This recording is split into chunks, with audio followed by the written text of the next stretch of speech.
이번 시간은 테마 37 계약금 등의 예치제도에 대해서 설명드립니다. 계약금 등의 예치제도라는 것은 매도인과 매수인 사이에 매매 계약이 이루어졌습니다. 그러면 매수인은 매도인에게 계약금, 중도금, 잔금 다 주죠. 그리고 그러면 매수인은 잔금까지 받아야지만 매수인에게 등기 이전을 해주겠죠. 그런데 등기 이전 해주기 전에 매도인이 매수인으로부터 계약금이나 중도금이나 잔금을 받은 상태에서 등기 이전을 안 해주고 그 사이에 다른 사람한테 이중으로 매도하고 도망가는 불상사가 발생한다면 이 매수인은 상당한 일을 발생하는 거겠죠. 이런 것을 우리는 거래사고라고 하는데, 이런 거래사고를 막기 위해서 개업공인중개사가 거래가 이루어졌을 때 매도인이 매수인에게 등기 이전을 넘겨줄 때까지 자기가 받을 돈을 매도인이 받는 것이 아니라 이 돈을 은행 등에 잘 보관해 놨다가 나중에 매도인이 매수인에게 등기를 딱 넘겨주면 그때서야 은행에 맡겨놓은 돈을 찾아가게 하는 제도, 이를 우리는 계약금 등의 예치제도라고 합니다. 그렇지만 지금 우리나라 부동산 중개 시장에선 이런 경우가 전혀 없죠. 이는 매도인은 자기가 등기 넘겨줄 때까지 자기가 받을 돈을 은행 등에 예치할 의무 자체가 없기 때문이죠. 그렇지만 공인중개사법령에서는 이와 같은 거래사고를 막기 위해서 매도인이 등기 넘겨줄 때까지 매수인으로부터 받을 돈을 은행에 보관해 놨다가 등기 넘겨주면 그때서야 돈을 찾아가게 하는 게 어떻겠냐라는 권고 규정을 두고 있습니다. 이와 같은 규정이 바로 계약금 등의 예치 제도에 대한 내용입니다. 그래서 지금부터 보겠습니다. 테마 37은 계약금이나 중도금이나 잔금 등을 은행에 보관해 놓는 제도, 이를 예치제도라고 합니다. 자, 예를 들어서 갑이라는 개업 공인중개사의 중개로 매도인과 A 매도인과 그다음에 B 매수인 사이에 주택에 대한 매매 계약이 이루어졌다 가정하겠습니다. 그러면 이 매매 계약은 개업 공인중개사의 중개로 매매 계약이 체결됐죠. 그래서 이 매매 계약을 1월 10일 날 하면서 총 거래 금액을 5억이라고 가정을 하겠습니다. 근데 이 5억 원을 계약금 쪽으로 얼마를 주고 중도금 쪽으로 얼마 주고 잔금 쪽으로 얼마 주기로 이렇게 계약을 하겠죠. 그래서 계약을 하면서 이 거래 금액의 약 10%인 5천만 원을 계약금 쪽으로 다 주기로 했고, 그 다음에 이제 중도금을 한 달 있다가 예를 들어서 계약은 1월 10일 날 했는데 중도금을 한 달 있다가 2월 10일 날 예를 들어서 3억 5천만 원을 주기로 하고, 나머지 잔금은 또 한 달 있다가 3월 10일 날 1억 원을 주기로 하는 이런 계약이 체결되다 가정을 해봅니다. 이런 경우에 매수인은 계약금 줬다 해서 등기를 이전받는 게 아니에요. 중도금 줬다 해서 등기 이전받는 게 아니에요. 소유권 이전 등기를 이전받는 것은 요 잔금까지 다 주어야지만, 이 전체 금액을 다 지급해야지만 등기 이전을 받겠죠. 근데 이 등기 이전을 하기 전에, 즉 매도인이 매수인에게 등기 이전 해주기 전에 예를 들어서 계약금 5천만 원 받고 중도금 3억 5천, 이와 같이 4억 원 받은 상태에서 만일 예를 들어서 2월 한 15일쯤에 C라는 사람과 다시 이중으로 매매 계약을 했다 봐요. 이를 우리는 이중 매도 계약이라고 하는데, 이중 매매 계약이 체결됐을 때 이중 매매 계약도 이 C라고 하는 사람이 두 사람 사이에 이미 매매 계약이 이루어지고, 또한 매도인이 매수인으로부터 중도금까지 받은 사실을 뻔히 알면서도 불구하고 자기에게 적극적으로 팔 것을 종용하였다면은 이 매매 계약은 무효가 되지만, 매도인의 배임행에 적극 가담하지 않았다면 두 사람이 매매 계약했다는 것을 안 사실만으로 이 A와 C 사이에 이중 매매 계약이 무효가 되는 것은 아니에요. 그렇기 때문에 이 계약은 유효가 되고, 또한 이걸 갖다가 금매로 해갖고 예를 들어서 4억 원에 금매를 했다라고 쳐봐요. 그리고 4억 원을 다 지급을 했어요. 그리고서 2월 예를 들어서 20일쯤에 C 앞으로 이전 등기를 먼저 받았습니다. 그럼 이 이전 등기도 유효가 되기 때문에 C가 소유권을 취득하는 거예요. 계약은 B가 먼저 했지만 이전 등기를 C가 먼저 했기 때문에 C가 소유권을 취득하는 거죠. 그러면은 이 B라는 사람은 잔금 주는 3월 10일 날 매도인 A에게 연락해서 내가 잔금 줄 테니 등기 넘겨달라 라고 하지만, 이 매도인은 이미 다른 사람한테 벌써 이미 팔아버리고 도망갔죠. 이게 바로 거래사고가 있는 거예요. 이런 거래사고가 있을까봐 개업공인중개사, 이런 거래사고를 막기 위해서 개업공인중개사는 두 사람 사이의 매매 계약이 이루어졌을 때 이와 같은 계약금이나 또는 중도금이나 또는 잔금을 매도인이 매수인에게 등기를 이전해 줄 때까지, 이를 우리는 이행이 완료될 때까지라고 하는데요. 이행이 완료될 때까지 요 돈을 매도인이 갖는 게 아니라 은행 등에 잘 보관해 놨다가 등기 이전을 넘겨주는 그때서야 이 돈을, 은행에 맡기는 돈을 매도인이 찾아가는 게 어떻겠냐라고 예치할 것을 개공이 거래 당사자에게 권고할 수 있는 규정을 뒀습니다. 그래서 개업 공인 중에서는 거래의 안전을 보장하기 위해서 매도인과 매수인 등 거래 당사자에게 매도인이 받을 계약금이나 또는 중도금이나 또는 잔금이나 이와 같은 돈을 우리는 계약금 등이라고 합니다. 계약금 등을 이행이 완료될 때까지 은행 등에 예치하도록 거래 당사자에게 권고를 할 수가 있습니다. 권고를 꼭 해야 될 의무는 없지만 권고를 할 수가 있도록 규정됐죠. 그런데 이 예치하도록 권고를 할 때 계약금만을 예치하도록 권고해도 되고 중도금만을 예치하도록 권고해도 되고 잔금만을 예치하도록 권고할 수 있는데 이 예치 권고를 할 의무는 없고 권고할 수 있다는 걸 포인트예요. 권고할 의무는 없지만 예치 권고할 수는 있어요. 그에 따라서 만일 예치 권고를 안 했다 하더라도 개공에게 아무런 제재를 받는 건 아닙니다. 근데 예치 권고했다 하더라도, 예치를 권고했다 하더라도 거래 당사자가 매도인이 받을 돈을 은행 등에 예치할 의무는 없어요. 그래서 예치를 해야 될 의무는 없다 이거예요. 예치할 의무는 없지만 예치는, 그렇지만 예치는 할 수 있어요. 만일 예치를 한다면은, 예치한다면 이 예치할 때 얼마를 언제까지 누구 명의로 예치해야 되냐, 이게 문제가 발생했죠. 그래서 예치하도록 권고할 수 있을 뿐 권고할 의무는 없다. 근데 예치하도록 권고를 만일 했다 하더라도 거래 당사자가 예치 권고를 개공이 했다 하더라도 예치할 의무는 거래 당사자에게 예치할 의무는 없다. 근데 예치할 수는 있다. 근데 만일 예치를 한다면 언제까지 예치해야 되냐? 언제까지냐? 이행이 완료될 때까지 예치해야 됩니다.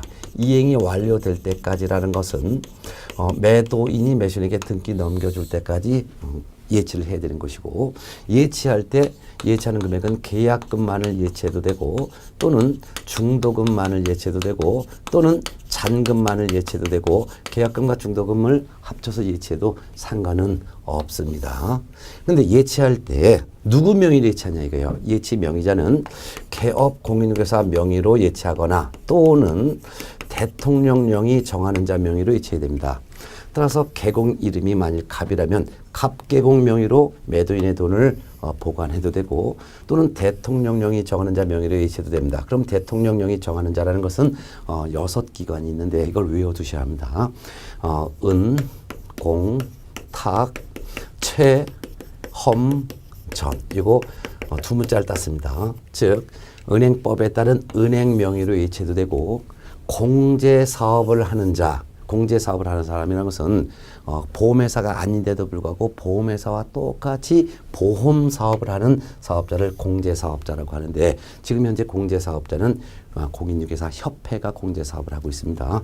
또는 신탁업자 명의로 예치해도 되고 최신관서, 우체국이라고 하죠. 그 다음에 보험회사 명의로 예치해도 되고 계약금을 대신 보관하고 등기전 업무를 대신 해주는 전문회사 명의로 예치해도 됩니다. 그래서 예치 명의자는 개공 또는 은공탁 체험전만 가능하다는 거.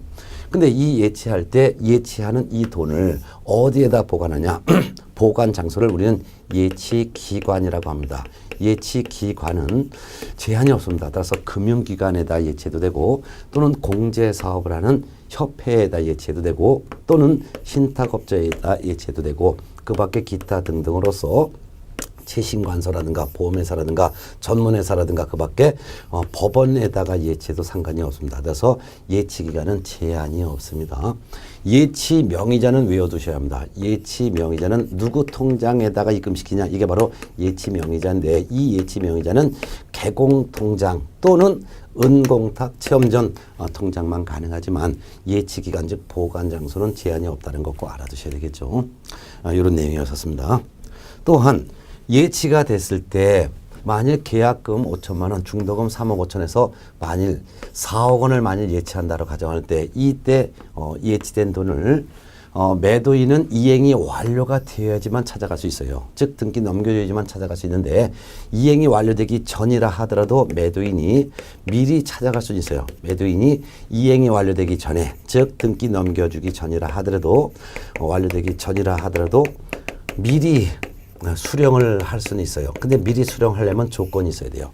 그 조건을 정치해야 되는데 그 조건은 매도인이 예치된 돈을 미리 수령하려면 매도인은 금융기관이나 또는 보증보험회사에 가가지고 보증서를 발급해 와야 합니다. 보증서.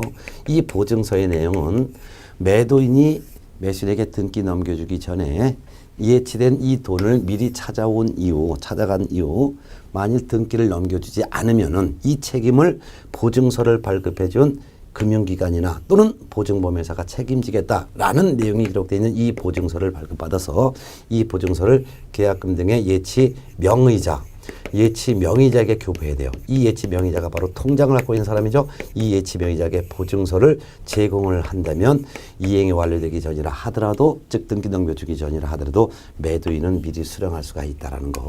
특히 이 보증서를 떼다가 통장 갖고 있는 예치 명의자에게 교부하는 것이지 뭐 매수인에게 교부한다느니 또는 예치 기관에게 교부한다느니 한번 드리고 이 보증서를 예치 명의자에게 제공하면은 그때서야 돈을 미리 찾아갈 수 있다는 거 알아두셔야 돼요. 또한 계약금 등을 예치함에 있어서 개공통장에 예치해도 되고 또는 은공탁 체험전 통장에 예치해도 되는데 그 중에서도 만일 개업 공인중개사 개공 명의로 계약금 등을 개공 명의로 예치를 만일 한다면, 즉 매도인이 받을 이 4억 원을 계약금 중도합쳐 4억 원을 개공통장에다가 보관을 한다면 개공에게는 4가지 의무가 있습니다. 이 4가지 의무가 있는데 일단 첫째는 개공 명의로 매도인의 돈을 예치한다면 개공은 자기 소유 예치과는 분리해서 관리를 해야 될 의무가 있습니다. 따라서 개공이 자기 중개 보수도로도 입금하고 또한 월세가 나가는 기존의 수입 지출이 나가고 날아가는 기존의 통장에다가 이 돈을 입금시키지 말고 이 돈을 입금시키는 별도의 통장을 하나 만들어야 되는데 이를 자기 소유 예치과는 분리해서 관리해야 될 의무가 있다는 것이죠. 그래서 이런 의무가 있다.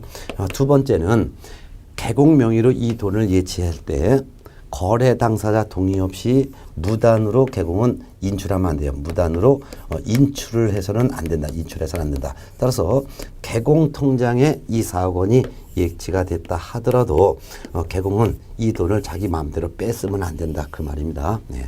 그 다음에 여기에 묶어서 하나의 의무로 볼 수가 있는 건데요. 이렇게 보고 두 가지로 나눴습니다. 그 다음에 첫 번째, 두 번째. 그 다음에 이제 세 번째는 개공 명의로 이와 같은 4억 원을 예치한다면 개공 통장에 돈을 보관하고서 개공이 돈을 뺐으면 안 된다 하지만 견물생심이 있어요. 그래서 이 돈을 빼갖고 개공이 도망갈 불상사가 있으니까 이런 걸 막기 위해서 예치하는 요 금액만큼의 별도의 보증보험이나 공제나 공탁 등 보증을 설정을 해야 되고, 그리고 보증 설정했으면 보증 설정 증서가 있겠죠. 그 보증 설정 증서를 거래 당사자에게 교부하거나 제공해야 됩니다.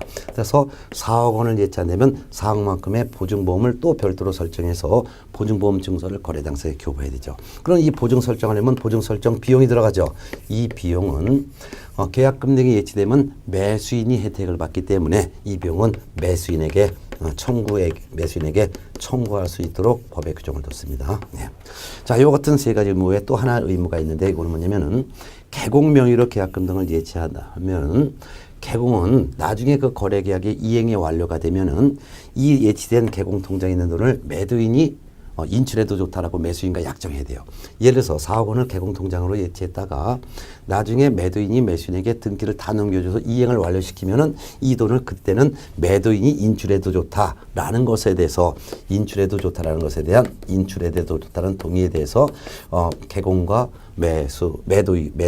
매도인과 이와 같은 경우에는 서로 약정을 해야 되는 거죠. 그래서 매수인과 개공은 약정을 하는데 만일 매도인이 등기 넘겨주면, 즉 이행이 완료되면 개공통장에 있는 이 돈을 매도인이 인출해도 좋아라고 개공과 매수인은 약정해야 되고, 또한 개공통장에 이 돈이 예치가 됐다 하더라도 매도인과 매수인이 서로 합의해서 계약을 해약할 수 있어요. 그러면 해약하게 되면 이 돈을 매수인이 다시 인출해도 좋겠죠. 그럴 때는 매수인이 이 돈을 다시 찾아가도 좋다. 이 계약이 뭐 없던 일이 되면 그때는 매수인이 다시 찾아가도 좋다라고 개공과 매도인이 미리 약정을 해야 되고, 또한 개공 명의로 예치하면 예치하는 금액만큼의 보증을 설정하느라고 이 보증 설정 비용 들어갔죠. 이 비용을 매수인이 부담한다. 이같이 거래 계약 완료되기 전에 만일 이와 같이 중간에 돈을 만일 등기를 다 넘겨주면은 그때 등기 넘겨주면 그때는 이제 맡겨둔 돈을 매도인이 찾아가도 좋다라고 매수인과 약정,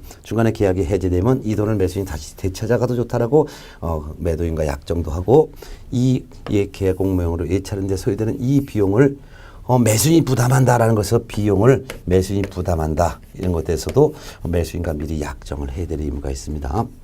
이와 같은 네 가지 의무, 즉 개공은 자기 소유 예치과는 분리해서 관리해야 되고, 거래 당사자 동의 없이 무단으로 인출하면 안 되고, 또한 예치하는 금액만큼의 보증을 설정해야 되고, 돈을 나중에 다시 찾아간다든가 예치 관리에 소요되는 보증보험료는 매수인이 부담한다는 약정을 해야 되는 것은 전부 다가 개공 명의로 예치할 때만 이런 의무가 있는 거예요.